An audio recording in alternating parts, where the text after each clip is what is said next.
Hello, everybody, and welcome to another episode of N of Twins. Today, we're going to talk about why ideas are cheap and execution is king. I want to first talk about a little bit of our own personal experience and maybe also about others and why ideas are so cheap to come by. Look, I think about it at this point. I always think about I know that someone is an experienced founder when they tell me, I can't tell anyone without an NDA or something. I'm not going to tell you. No, sorry, I can't tell you. This idea is so good. Like, bro, nobody's going to fucking think your idea is great. Or if they think your idea is great, 99.9% people are not going to execute on it. All right, Mike, let's then maybe split this podcast in first about telling, for example, when you see a first-time founders, what are like where you can directly identify them, and also why they believe the idea is so great, even though the execution is the more important part. So let's talk about founders. You mentioned earlier they never want to talk about the ideas because like the ideas are so like, well, I think they're so unique, right? Yeah. It's like, oh my god, I'm the only one who came up with the idea. I want to build the social network for cats or whatever. It's like, yeah, I mean, I think a million other people thought that. And another thing is, for example, when founders say like, oh yeah, without the NDA, or I mean, I first need to all get the legal documents, see the company started. Man, get the product out there and then let people like see your product. I think that's also really important. But another reason for me why ideas are cheap is when you see different people working on the same idea and the results are drastically different. So, for example, in My First Million, the hosts are Sam Parr and Sean Puri, and they both had the same idea. For example, like right now, Sam is building basically a mastermind, but groups for founders, which have I think making a few. It's called million. Hampton, exactly. It makes a few million a year, and the thing is, the same idea. It's just a network, it's basically it's groups, right? You're like in groups, and so you can, because the problem of founders is on CEOs is the top is very lonely, and there are not a lot of people who understand, who have the same problems, the same responsibility of like having so many employees. So it's like very hard to find people to relate with, as well as like to bounce ideas off. So that's why these focus groups or these groups really, really help, especially not only about work, but this can also be about where to invest in, how you can do all the structure for tax benefits, etc. And that's why these groups are very, very great. Now, he did it with Hampton, which is right now super successful. But a few years earlier, actually, Sean was trying the same thing, but he wasn't executing at the same speed or same level or intensity. Intensity, exactly. I was gonna say it's about the intensity. It's just like, yeah, I'm gonna do that. Versus I'm gonna because he mentioned that over months and months. Like I have a lot of calls. I'm calling these people. I'm just like cold outreach. He was in the trenches. He was building it up the way he wanted it. Yeah, because like they even compared it in a podcast. They're like, we had the same idea. Well, we were building on the same idea. I mean, one was doing a few years earlier, but it's just like a different intensity. And it makes all the difference between something, I tried, I think the idea is dumb, or to, man, this is fucking genius and it works out, right? Because it's not the idea, but the execution makes a huge difference. And that comes in general with first-time founders, where they put way too much value on their own idea than actually letting the feedback from the users dictate in which direction to develop. Well, yes and no, right? I think that is one of the things that they're tone deaf to what actually is needed in the market. I mean, there's also other things that, like, if you asked Henry Ford, like, right, if you ask the consumer, what do you want? A faster horse, not a car. But on the other hand, you're also right that, well, we're not talking about actually not about what the consumer says, right? It's also about more that other people will execute on your idea. And it's irrelevant because most people, like, first of all, they think your idea is probably stupid. They're not going to say it, but they're going to think that. Most of the case it is. Or they would just want to be nice because they're your friends. Also, what I have to think about is when an idea sounds great, it's normally not a good idea. Because like the really great ideas, like the huge changes, tend to be, they sound dumb to most people because they are so outrageous. Think about Airbnb. Airbnb. I think most people cannot understand that nowadays because it's so normal. But back in the day, it was fucking weird. Think about it. Weird at the beginning was like, what? You let somebody else sleep, or not on their bed, but on an air mattress. But even then, sleeping in someone else's house. Exactly. It's like a random stranger, or like in Uber, you get in some stranger's car who's not not a car driver. That was so strange. Car driver. Cab driver. Cab driver. Yeah. And then it's just like so strange, the idea, but now it's of course very normal. But these are the things that were then market defining. But then if you have something, oh my God, you're building the social network for gamers, basically our target idea.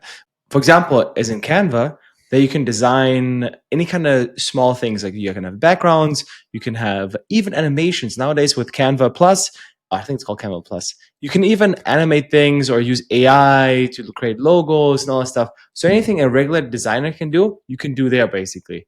But there's still a lot of a massive market for sub niches. For example, you could have done LinkedIn pictures on Canva, but still there's a lot of businesses that made millions where we can just upload one image and then the AI creates professional pictures for you.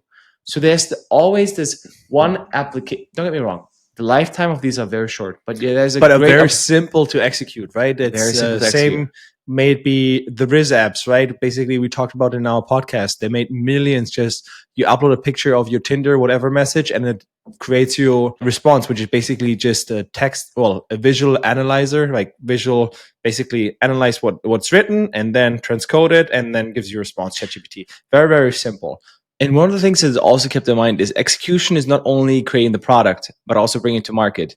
We always say distribution is king. Because at the end of the day, nowadays with AI, creating the product is becoming more and more easier. Like at least tech products, the AI hasn't impacted really much real physical world yet so far. It's probably going to take a couple more years, and that will be different as well. I have another thing that for me is always mind-boggling when I see the reels like this. When they're saying, because you're afraid that somebody else takes your idea. First of all, if you're starting something, like 99% of the other people, they will never do anything, right? So like think about it, from 100 people, 99 are working for somebody else.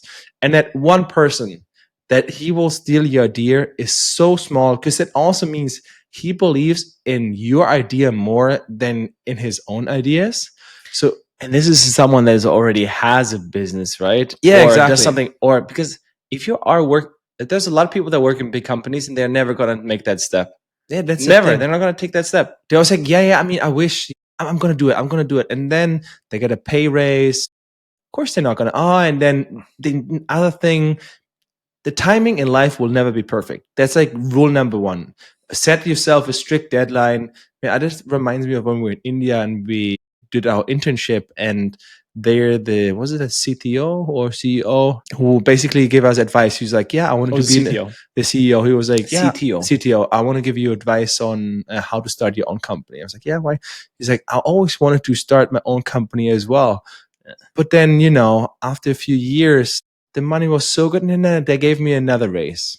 And then another, and now he was like, I think close to 60, or he was always 60. So the guy with a MacBook, right? Yeah. And then he was just like, yeah, and I never got out of the rat race, because in the end he got so comfortable. And especially like, guys, when you're young, do it, because you don't have that many responsibilities, right? Because at the beginning it's like, what do you need? You need a place to sleep? Well, you can sleep at your friend's place, not your parents. You don't have kids yet, so you don't have a wife yet, so your responsibilities are so much less. Responsibilities are crazy low on that level. Well, I mean, we talked about this a lot already on this podcast, that execution, or in general entrepreneurship, is not for everyone. 100%. Look, it's very fucking hard. People, look, I love it, and for me it's not that bad. I fucking enjoy it. No, I love it. But no, I'm loving it. But I'm saying, like, because I'm like, we are very risk seeking, one thing, and we're very, I don't know, like, very stable in terms of we can deal with the ups and downs very well. So that sense, a lot of people cannot. If you cannot deal with that, if you have like fucking down and then you're down and fucking depressed, it's not the fucking thing to do for you. It's like, that's the thing about being an entrepreneur. You need to celebrate all the small wins, because there are at the beginning so few of them, and then especially when there's downs, and there are gonna be a lot of them, you're just gonna say, it's not that bad, because like in the end, the highs, it will always come down again, right? The same with the lows, you will go up again. So you always have to say, okay, celebrate for a moment, but always be aware it will go down afterwards. And the same when it's low, but it's always darkest before the dawn, right? So you always think, okay, it's super extreme, but at the same time, for me, because I love working with Mark, so just like I enjoy every time of it. So it doesn't really matter too much because I enjoy working every day and like I'm learning, right? I'm learning something and I'm building something. So that makes me happy. There's, of course, there's so many people who, that's why I also recommend, like, if you have a brother or like sister, whatever, start a company with them because in the end, like, it's so much easier. Well, you if trust the person completely. Exactly. You're aligned. There's no like infighting or Well, there's you no- fight, but it's normal. But then no, but it's just like because you're aligned in general, and you're like, friendships can end, but family is just like, I don't know, you're still fucking family. Genetically, you are connected. well, we're identical genetically, but that's a different story. Thanks for listening to our sponsor of today's show. All right, we're back. We're for life. All right, coming back. So what we learned is, to sum it up, first of all, ideas are cheap. Why? Because execution makes all the difference. Two people can have the same idea and still the execution makes a huge difference. Second of all, if you're afraid that somebody steals the idea, don't be. 10% of the people will never, first of all, quit the job to follow or build an idea that wasn't even their own. So they say, yeah, it sounds like a nice idea. Second of all, the ones that actually are going to be entrepreneurs, the 1%, they rather want to work on their own idea than stealing somebody's idea who they don't even know whether it's a good idea. And then another one is most ideas that actually sound good on paper at the beginning tend not to be the market defining ones. Well, it doesn't even be market defining. The point is just like they sound good, but that means someone probably did it, and it's not as easy as it seems, or there's no market for it because it's already there. I want to give a tip out there for a second. For example, if you have an idea, you can guarantee that in some kind of form somebody did it. So take your time before just starting. Look for these ideas that somebody has done and see why they failed, right? Because if somebody had the idea and was successful, you can see it, right? You can Google it, you find it, and then if it fails, man, I mean, Does it remind same of us, right? When we did Gazoom back in the day, there were so many other game recording highlights that all failed. And I mean, we reached out to them though. We reached out to them, yeah, but they never answered. There was one was called the one Metal Bot. I don't know who they bought, but they failed, and we wanted to know why they failed. But I'm guessing it's just monetization. Yeah, they weren't able to monetize. It's also same. Well, that's also one of the reasons we had to close shop, because in the end, it's like, I didn't make enough money because monetization was a big problem. People want to use the tool for free, but for free. And then if you can't show enough ads, exactly, especially when you work with video, if you have a news feed where you show a lot of video, it's just too expensive. If it was just the recording, would have been fine. But then you need a very lean team, right? And most of them, for example, the ratio of how much did they raise, how big was the team to the actual income was not there, was just not good enough. Especially since now we also know back then they probably couldn't have Google Ads on there. So that's monetization ads already out there. So you need to have a web platform versus something else. It's wild, yeah. So that's definitely for me the key learnings there, or something that we learned also from our things. Like another thing is, what was it? Example marketing, okay? Because one of the biggest problems we had in our previous ideas made our AI girlfriend boyfriend website, or the AI therapist, or the, what is it called, Mark? Wash by Desk. Wash by Desk. Yeah, what is it? And AI receptionist for vets. Exactly. So the problem was always distribution, right? And it's always I want to talk about intensity, because intensity is like very important, because you can discard an idea very, very fast. You can build it for a long time, but then you discard it fast because you think you tried a little bit and the first try didn't work. I mean, in our situation was a little bit, we didn't have much runway, so we need to find a way fast. Otherwise, we need to pivot. So that was one of our constraints. Which is actually kind of stupid if you think about it. Pivoting takes more time than something else. Exactly. But that's why, right? That's why you could keep learning in the end. And one of them is, for example, if it doesn't work, you haven't found the right target group yet. So you keep pivoting. I mean, pivoting is different than what we did. We Okay, built my a new pivoting product. and what I'm talking about with pivoting right now is trying a different marketing strategy, go-to-market strategy, Yeah. No, finding that a for sure. different target audience, trying new channels. Maybe you just didn't find the problem. But nowadays, what you can do, for example, is ask ChatGPT and say, "Hey, find me. This is my target group. Give me 5 problems that they have and verbalize it." Okay. Once you have it verbalized, you can run ads targeting these problems that they're facing. Maybe well, you could even go differently. You could say, hey, you just pitch the idea and there's like, how would you distribute this? Please do research. Well, who are the competitors out there? How could I differentiate? Which niche should I go into in more depth with this? But you're talking about in general the ideas. I'm talking about the ads itself when you have the problems. Because the thing is, ChatGPT is very bad at coming up like ideas itself, but it's much better at, like, for example, Analyzing and saying, hey, these are problems that people are facing, and then you can, for example, create ads for that. It's also something we might be working on or not. We'll see. All right. So you talk about execution and marketing. You're right.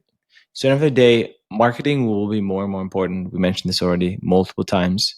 So is there one thing that you would recommend? Because as someone who's just starting off the idea, how to validate it, the classic mom test, right? You should do. And nowadays, look, this is my opinion. I'm just gonna give it real quick. So I have a landing page. Nowadays, you can do it with Lovable. It doesn't, because you don't need the back end. Mark? So Lovable is basically a vibe coding tool. You just prompt an idea, whatever you have, and then it creates the website, everything for you, etc. Then you can host it directly, really, really quick and cheap. And then you can basically buy ads on Instagram. Again, you can use a prompt to create all the ads that you need, like all the images and text, etc. Copy it over and through the Instagram and just do it. You can do this organically or just fucking paid. Or you can just create an Instagram account and then just promote it there. It's even easier. One of my points I would put in there is, for example, once you create with Lovable the website, I mean, you will not be directly be able to integrate like payment, so Stripe, etc. But what you can do is like, oh, we have a sign up page, so you can just leave an email, etc. Or pretend like, just say Lovable, create me a payment structure, whatever. And then of course the button will not work, but at least you see that people actually pressed on it and wanted to buy, which makes a huge difference because that's already intent. That's back in the day would have taken so much longer, but nowadays you can build it very, very fast. Maybe it takes you a weekend if you like new and you don't know what the software is. Maybe a week, because at the end of the day, you need to how to launch it also. Yeah, but I'm talking about the website itself. Later, of course, if you know a little bit of ads, otherwise you should watch 1 or 2 tutorials so you know about how meta ads work. But then you should be fine. I agree, and it's going to be good margins on it. I have also one last thing before we wrap it up. People always work on something with high intensity for a short period of time, but the problem is not the intensity you do it for a short period of time. It's more about how long can you work on the same idea. The thing is, because if somebody, I see it also in the gym, some people work very, very intense the 2 or 3 months before summer, and then they slack in summer, they slack off just to get back in like fall or December or like late October, November, just to get back in the gym. Oh yeah, man, sounds so good, man. And then I tell you, oh my God, your genetics are so much better. The same is, you can just transfer this to business as well. Some people who work in like just a sprint in one idea, then they stop working on it, work on something else, realize it's not directly built in 3 months, then pivot back to the old idea. And in the meantime, they lost all the advantages that they built up, need to catch up again because they don't know what they did, etc. While as the other guy who's been working just slowly on his idea will outpace them, because over the year, that's how you get true knowledge or insights on the industry and can build a product that people actually want and need and are willing to pay for it. So it's more about being able to do the boring things. And in this case, the boring things is working on the same idea for a longer period of time, getting in the feedback from the users, improving, and step by step building a product people want. So build fast, even if it's ugly, it doesn't matter.